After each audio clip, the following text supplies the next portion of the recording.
Hey there, pirates. Welcome aboard the Anime No Me channel. If there's one thing that has always been clear in One Piece, it's that the Marines never completely gave up on the idea of capturing Luffy. From the day he declared himself the next king of the pirates, the world government set its sights on him as a threat that needed to be eliminated. But deep down, they never managed to stop him. Every time Luffy found himself in an impossible situation, he found a way out. He survived Enies Lobby, escaped from Impel Down, faced execution at Marineford, and left Wano stronger than ever. But what if at some point things hadn't gone so well for him? Maybe in an alternate universe, the Marines finally managed to capture him. And if that happened, it wouldn't be a simple capture. They would know that putting Luffy on a regular prison ship wouldn't work. He had already proven that he was capable of escaping from the worst situations. So this time, they wouldn't make the same mistake. Perhaps they would use a carefully planned trap, something designed especially for him. It could have happened right after the events of Egghead. Because if we stop to think, the world government was already in a state of desperation after everything that had happened. The appearance of Gear 5, the destruction of Kizaru's fleet, Vegapunk's escape, all of it left the Gorosei with no choice but to act with full force. If Luffy were captured, it wouldn't be accidental, it would be a high-level operation, planned in advance. What could have happened is that after the fight against Saturn and Kizaru, Luffy was exhausted. He had already pushed his body beyond its limits multiple times, and even someone like him has moments of vulnerability. And that's when the Marines would take advantage. As the Straw Hat ship tried to escape from Egghead, a fleet of Marine ships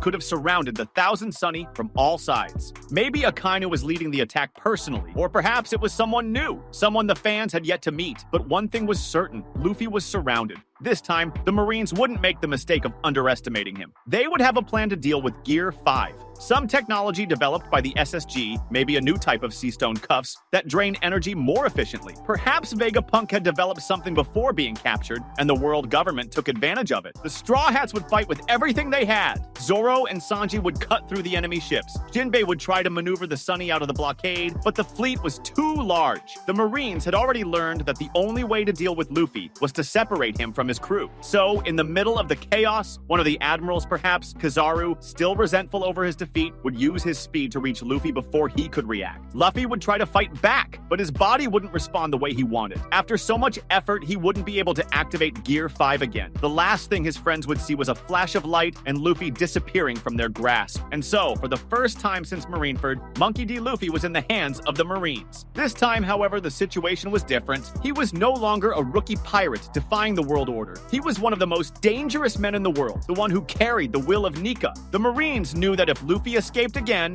there would be no more chances to capture him. So instead of taking him to Impel Down, where he had already caused chaos before, they had another destination in mind. What few might have imagined was that Luffy wouldn't be taken to a simple prison. He would be transported to Mariajois, to a place even more secret than any regular prison. Because this time, the Gorosei wanted to deal with him personally. Meanwhile, the Straw Hats were devastated. They had never lost Luffy like this before. Even in the worst situations, they always believed that somehow he would find a way back. But now, he wasn't there. He wasn't just missing. He had been taken to the heart of the enemy. The news of Luffy's capture spread quickly across the world. The Marines made sure to announce their victory, not just to other pirates, but to everyone who believed in Luffy's name. They wanted the world to know that the man who claimed to be the next king of the pirates had been defeated. What they didn't realize, however, was that this very news would become the trigger for something much bigger. Because if there's one thing Luffy has done throughout his journey, it's winning allies. He was never just another pirate. He was someone who brought people together. And now, all of them were preparing to rescue him. The first to react was Trafalgar Law.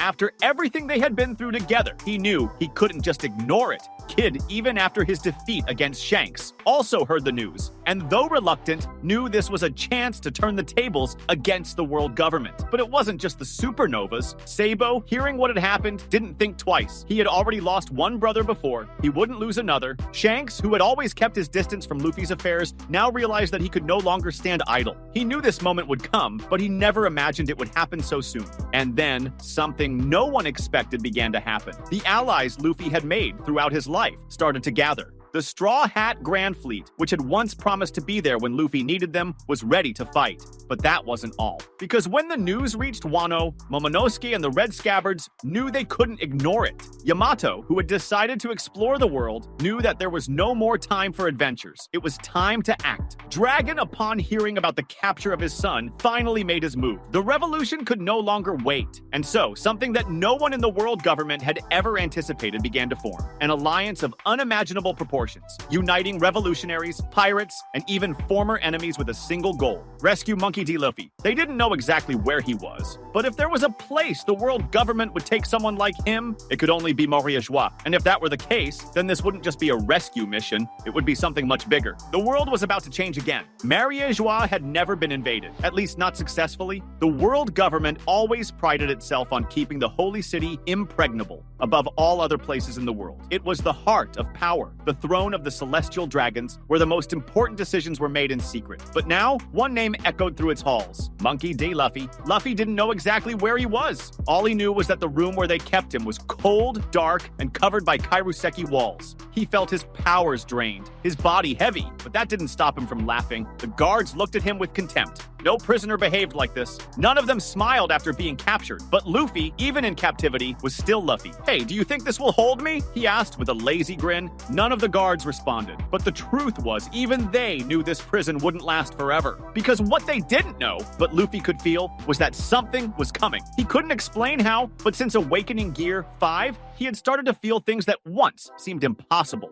It was as if the entire world was connected in a way he had never noticed before. And now, even imprisoned, he could feel it. They were coming. And somewhere inside Maria Joie, another presence stirred. A silent, almost instinctive fear. Because the Gorosei knew what was coming, and they feared only one name: Nika. The Navy prepared like never before. Akainu led the line of defense, with Kizaru and Fujitora by his side. But even they weren't ready for what was to come. The fleet appeared on the horizon like a storm. The revolutionaries attacked from one side, the pirates from the other. The combined forces were so numerous that even the world government didn't know how to handle it. In the midst of the chaos, Shanks moved through the battlefield with a seriousness few had ever seen. Law used his powers to carve a path. Sabo and Dragon led the revolutionaries in an attack that was not just for Luffy's rescue, it was against the very system that enslaved the world. But in the end, it was Zoro who reached the prison first. He cut through enemies without hesitation, taking down admirals and soldiers relentlessly. Sanji was not far behind, breaking through any obstacles in the way. The Straw Hat Pirates knew this was the most important fight of their lives. And then, when they finally broke open the prison doors, Luffy was there. He looked at his friends, smiled, and stood up. "Well, you guys took your time. The true Nika. The battle didn't end with the rescue, because when Luffy stepped out of that cell, something changed. Something the Gorosei had feared for a long time. Gear 5 awakened again. But this time, it wasn't just a transformation. It was as if the very sky trembled at the sight of Luffy rising. The Gorosei, for the first time, hesitated, because standing before them wasn't just a pirate. It was Nika. And the moment he smiled, they knew they had made a mistake, because Luffy wasn't there to escape. He was there to change the world. That was today's content. We hope you liked it and want to share your opinion on the subject. Don't forget to share the video, give it a thumbs up, and I'll see you in the next video. Take care and stay amazing.